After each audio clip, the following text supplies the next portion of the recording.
it's been a minute. I wanted to talk about some very serious but also informative things that are happening in our lives. And it's going to be a little bit of a long conversation, which is not what these vlogs are usually about. So hang in there. I'll try to make it as short and sweet as possible. So, Seth and I decided that we wanted to have a family. We decided good timing, really, really good timing, and like actual, like intentional trying would start in November, which we did.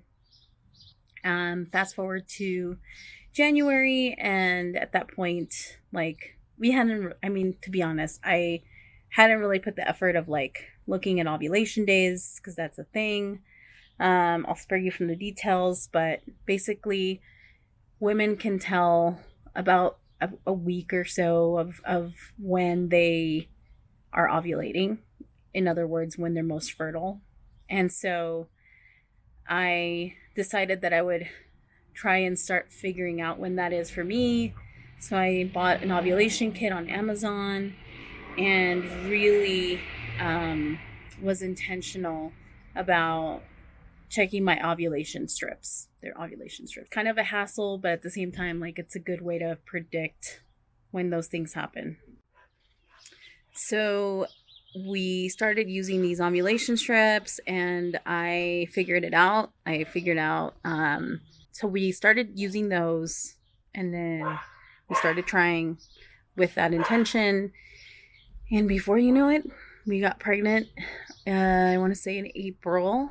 And we were like super excited, super happy. There's a reason why they tell you to wait until 12 weeks to tell your family, but I just couldn't wait. I was so excited. Seth was also very excited and also told his family. And then it just didn't work out. And I'll spare you the graphic details, but I ended up having what was like a menstrual period. But really was a chemical pregnancy. I'll link below what that means as far as chemical pregnancy so that you have a little more information. But basically, my body, for some reason or another, could not carry the pregnancy. I was at about 4 weeks and 5 days. I ended up calling the doctor. I had a consultation online because of COVID, and they were like, it happens, it's normal to have a miscarriage, early miscarriage, or like a chemical pregnancy, and hopefully the next one will stick and be healthy, and the chances are that it will be because it's very low percentage that this could happen again. So I was devastated. Seth was pretty upset too. We had hope, we were like, let's try again. We should be able to carry the next one. As they said, very low percentage amount of women who are unable to hold their pregnancy the second time around. So we kept trying. And then June, we found out we were pregnant again. And I was very excited again. Told my family, he told maybe some of his family. And I mean, I didn't tell everybody because, again, I still had that like concern in my heart, but also allowed myself to hope because I was told and I had read that it was very rare to have two miscarriages. I was hopeful. Plus, I was having symptoms that I hadn't had before, which is like nausea, being tired, not feeling like myself. And I was, again, really excited. Again, in my head, I was planning and, also just counting the days to see, like, if there was a threshold. And we passed the threshold as far as, like, the first time. And then, like, days passed and weeks passed. And gosh darn it, it happened again. We ended up losing the pregnancy again. And this time I was a little farther along, but you really don't see a doctor until you're 8 weeks in. So I had been having a lot of nausea, like really bad nausea. And so I was like, this is it. I feel different. I feel like my symptoms are a lot more pronounced, which probably means that it's going to happen this time. But this time it was just kind of like, I had heard from the nurses and the doctor before saying that it wasn't my fault. It's not your fault. It's not your fault. This happens. It happens. Unfortunately, there's like chromosomes that, something was wrong with your fertilized egg. There was missing chromosomes or whatever it is. The second time when I called the nurse and, she was explaining, first she apologized. Like they all say, I'm really sorry, which it's genuine. But again, I'm like trying to like get through the phone call without crying. And she had mentioned like, I don't have an appointment with that specific doctor until September, which was insane. She's like, would you want to see another doctor? I'm like, yes. Actually, can I see a specialist? And she was like, well, we usually don't recommend a specialist until 3 or more reoccurring miscarriages. And I'm like, look, this was my second one, but it feels like one too many, two too many, right? Like this is hard and devastating. And I'm 36 and I don't want to go through this again. Like this is hard. Even if it's an early, like, oh yeah, that's the size of a poppy seed or the size of a lemon seed, whatever the size it is, it's still devastating. So she kind of heard my frustration. I think I felt like I was mean to her, so I ended up apologizing after, but she actually said that she didn't feel like I was being mean. But anyway, she got me appointments with a specialist, but before that they wanted to do a whole physical to check my blood work, so I got a physical done.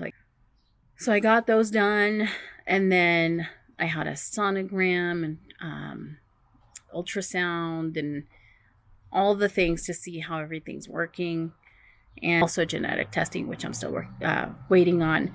So everything was normal except that my thyroid was pretty high. So I do have hypothyroidism. My count was pretty high. They put me on levothyroxine, whatever. They also found that I have a couple of antibodies. I'm not too sure what they're called. I just know them as IgG and IgM. I tested positive for 2 out of the 3 antibodies, which is all you need to be positive for those antibodies. Meaning I have a condition named antiphospholipid syndrome, or APS. And antiphospholipid syndrome, again, it has to do with your blood and these antibodies creating way too good of a system where you get clots or coagulation, extreme coagulation. In a manner, your body is producing all these antibodies to fight like the bad guys, so like viruses or bacteria. That also means that my antibodies are working so well that they can't tell the difference between a virus and a pregnancy, which is why I'm not able to carry a baby to term at this point. Medication for that, blood thinner. So I'm taking baby aspirin, and then I'm going to start taking heparin. You have one more meeting with him to go through a game plan. I think Seth is allowed, but I'm not too sure. Basically, we're going to go over trying again because Seth and I haven't really tried because we were waiting for all these results to get back. And like I said, we're actually very blessed that everything else was normal. My uterus, ovaries, all that is good to go. Really, it's just this APS stuff and then just getting my thyroid levels back up. So I am feeling very informed. I'm feeling empowered, and I'm feeling hopeful about it. But I wanted to tell you because I want you to know that challenges, not just like reproductive, but in life like these, are going to come up. And it's going to seem frustrating, impossible, heartbreaking. I mean, on top of everything that we're all experiencing right now with COVID-19, you have all these other challenges that can come up like this. And I was pretty low. Like for a while, I was still low, and Zeus's passing was kind of the nail on the coffin for me.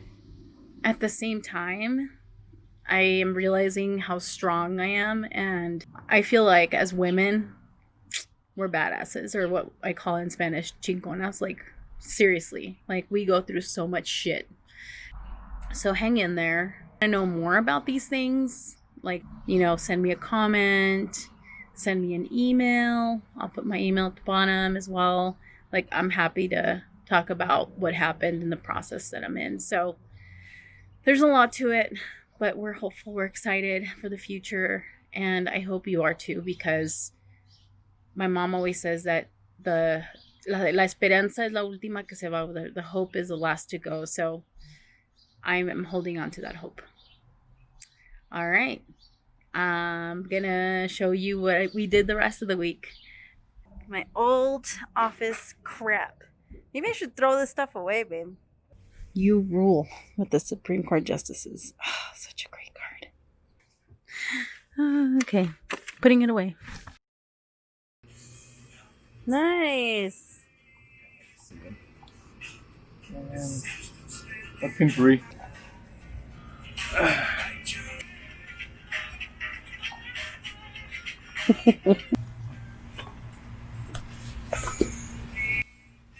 What'd you do? Over the headlamps a little bit. Ah.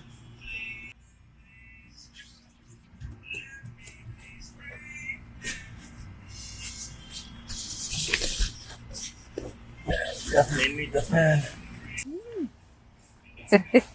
Idiot.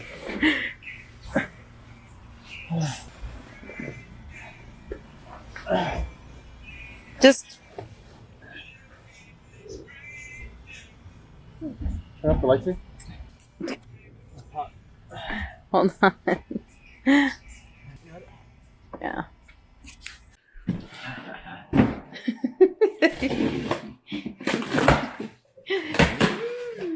Oh my goodness. What is it? Oh, my knife. Shampoo. Shampoo sheets. What is shampoo sheets? Oh, the water filter. Huh. So, let's do this. Oh.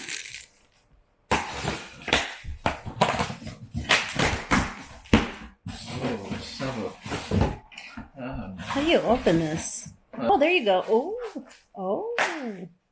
Here, I ruined it already. Grab everything. Camping shovel.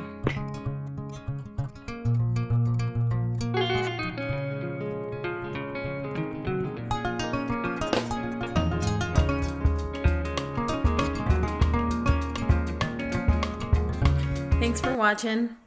It was a personal one for me, but I'm glad I got to share it with you. If you enjoy our content, please don't forget to like and subscribe and share with your friends and family. See you next time.